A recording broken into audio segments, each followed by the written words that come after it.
दोस्तों, जैसे कि आप सभी जानते हैं कि 7 जनवरी को राजा मौली की फिल्म RRR रिलीज होने वाली थी, लेकिन आज निर्माताओं ने ऑफिशियली अनाउंसमेंट कर दिया है कि भाई ये फिल्म 7 जनवरी को रिलीज नहीं होगी। इससे पहले आपको पता है कि जर्सी वालों ने भी अपनी फिल्म की रिलीज डेट कैंसिल कर दी थी और RRR की रिलीज कैंसिल करने का कारण सिर्फ एक ही है, कोरोना। एक्चुअली दिल्ली के सीएम केजरीवाल ने दिल्ली के थिएटर्स बंद कर दिए हैं और उम्मीद ऐसी की जा रही है कि महाराष्ट्र की सरकार भी जल्दी ही थिएटर्स बंद करने वाली है। तो अगर महाराष्ट्र की सरकार भी थिएटर्स बंद कर देती है तो इसका मतलब मुंबई सर्किट बंद हो जाएगा। मैं आपको ये बता दूं कि हिंदी फिल्मों के लिए मुंबई सर्किट सबसे बड़ा है, यानी अगर किसी फिल्म का पूरे हिंदुस्तान में 100 रुपए का बिजनेस होता है तो 40 रुपए का बिजनेस मुंबई सर्किट में होता है और दिल्ली सर्किट की वैल्यू है तकरीबन 10%। तो अगर दिल्ली के थिएटर्स बंद हो जाते हैं और मुंबई सर्किट के थिएटर्स बंद हो जाते हैं तो किसी भी फिल्म का 50% बिजनेस खत्म हो जाता है। यानी अगर पूरे हिंदी सर्किट में किसी फिल्म का 100 रुपए बिजनेस होने वाला था तो इन दोनों सर्किट के बाद सिर्फ 50 रुपए का बिजनेस ही होगा। और इसकी भी कोई गारंटी नहीं है कि भाई जो साउथ के सर्किट्स हैं उनमें थिएटर्स खुले रहेंगे, जैसे आंध्र प्रदेश है, तमिलनाडु है, केरला है, वगैरह वगैरह। तो मतलब यह है कि कुछ भी डेफिनेट नहीं है, हो सकता है कि थिएटर्स खुले रहें, हो सकता है थिएटर्स बंद हो जाएं। तो ऐसी सिचुएशन में निर्माताओं ने यही ठीक समझा कि भाई 7 जनवरी को इस फिल्म को रिलीज नहीं करते, जबकि ये नहीं पता कि कहां के थिएटर्स बंद हो जाएंगे और कहां के खुले रहेंगे। किसी और डेट पर आगे चल के रिलीज करेंगे। यानी अभी आगे की भी कोई डेट फिक्स नहीं की गई है और उसका रीजन सिर्फ यही है कि किसी को नहीं पता कि भाई अब जो ये कोरोना की लहर आई है ये कितनी देर तक रहेगी, कब खत्म होगी। और जब किसी फिल्म को रिलीज किया जाता है तो कम से कम 2 महीने पहले उसकी रिलीज डेट अनाउंस की जाती है, क्योंकि प्रमोशन भी करना होता है। तो इसका मतलब ये बिल्कुल क्लियर है कि RRR कम से कम 6 महीने के लिए डिले हो गई है। ये मैं अपने पहले वाले वीडियोस में भी बता चुका हूं कि इस फिल्म का बजट बहुत बड़ा है, तकरीबन 450 करोड़ रुपए का बजट है।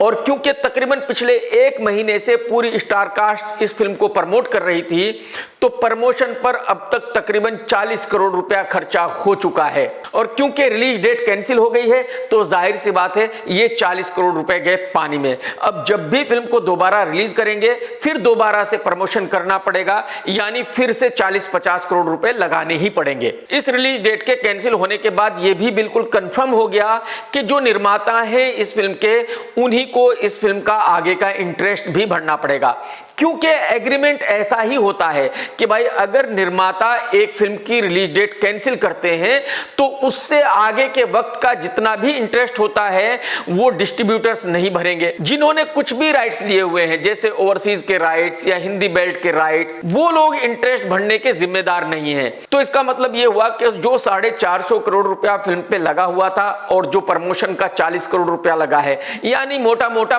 500 करोड़ रुपए हो गए। तो इन 500 करोड़ रुपए का इंटरेस्ट निर्माताओं को भरना पड़ेगा उस वक्त तक जब तक कि ये फिल्म रिलीज नहीं होगी। और इन 500 करोड़ रुपए का प्रति माह ब्याज होता है तकरीबन 12 से 15 करोड़ रुपए। तो अगर ये फिल्म अगले 5-6 महीने रिलीज नहीं होती तो कम से कम 70-80 करोड़ रुपए का इंटरेस्ट निर्माताओं को भरना ही पड़ेगा। इसका मतलब यह हुआ कि अब जब भी RRR फिल्म रिलीज होगी उस वक्त इस फिल्म की लैंडिंग कॉस्ट होगी तकरीबन 600 करोड़ रुपए। और ये मैं आपको पहले ही बता चुका हूं कि जयंतीलाल गाड़ा साहब ने 350 करोड़ में इसके काफी राइट्स खरीदे हुए हैं।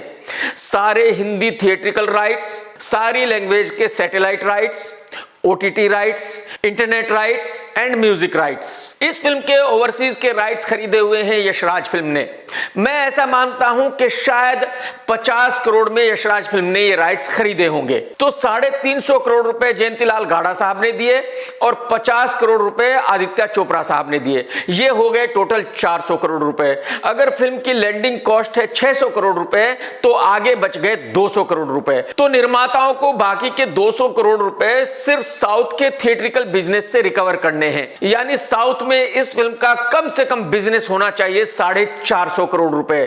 तब निर्माताओं को 200 करोड़ रुपए मिलेंगे। और मैं गारंटी के साथ कह सकता हूं कि यह फिल्म साउथ में 200 करोड़ रुपए के ऊपर का बिजनेस कर ही नहीं सकती। यह फिल्म अगर 4 दफा भी रिलीज की जाए तब भी 400 साढ़े 400 करोड़ रुपए का बिजनेस नहीं करेगी। इसका मतलब यह हुआ कि निर्माताओं को कम से कम 100 करोड़ रुपए का नुकसान आज ही हो चुका है, गारंटेड हो चुका है। लेकिन जो इस फिल्म के निर्माता हैं वो इस बात को मानने को तैयार नहीं है कि उनको नुकसान हो चुका है। उसका रीजन क्या है मैं आपको बताता हूं। उसका रीजन सिर्फ यह है, वो इस तरह से कैलकुलेशन कर रहे हैं कि भाई बाहुबली 2 ने तकरीबन टोटल 1500 करोड़ रुपए का बिजनेस किया था।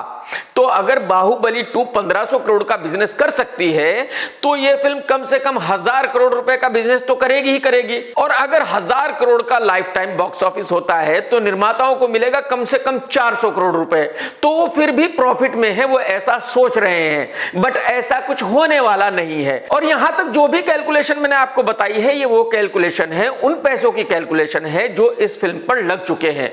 प्रॉफिट की तो बात ही नहीं कर रहा हूं। तो इसका मतलब यह हुआ कि यह फिल्म फ्लॉप हो चुकी है। इस फिल्म का फ्लॉप होना बिल्कुल तय हो गया है, ठीक वैसे ही जैसे कि मैंने इस फिल्म के ट्रेलर के रिव्यू में कहा था। मेरी भविष्यवाणी तो यही है, ठीक उसी तरह जैसे कि मैंने 83 फिल्म की भविष्यवाणी की थी। अगले 3 4 5 6 महीने के बाद यह फिल्म रिलीज होगी, उस वक्त देखते हैं कि मेरी भविष्यवाणी सही है या गलत है। टेक केयर दोस्तों, सत्यमेव जयते। दोस्तों अगर आपको मेरा ये वीडियो पसंद आया है तो लाइक ज़रूर करो। भाई साहब अगर आपने वीडियो देखा है तो प्लीज़ लाइक कर दीजिए, 1 सेकंड लगेगा। चैनल आपको सब्सक्राइब करना है कीजिए, नहीं करना है मत कीजिए, कोई प्रॉब्लम नहीं है। लेकिन वो जो घंटी है उसको दबा दो, क्योंकि अगर आप घंटी नहीं दबाओगे तो आपको नोटिफिकेशन मिलेगा नहीं। अगर आप घंटी दबा दोगे तो जैसे ही मैं नया वीडियो डालूंगा आपको फ़ौरन इमीडिएटली नोटिफिकेशन आएगा।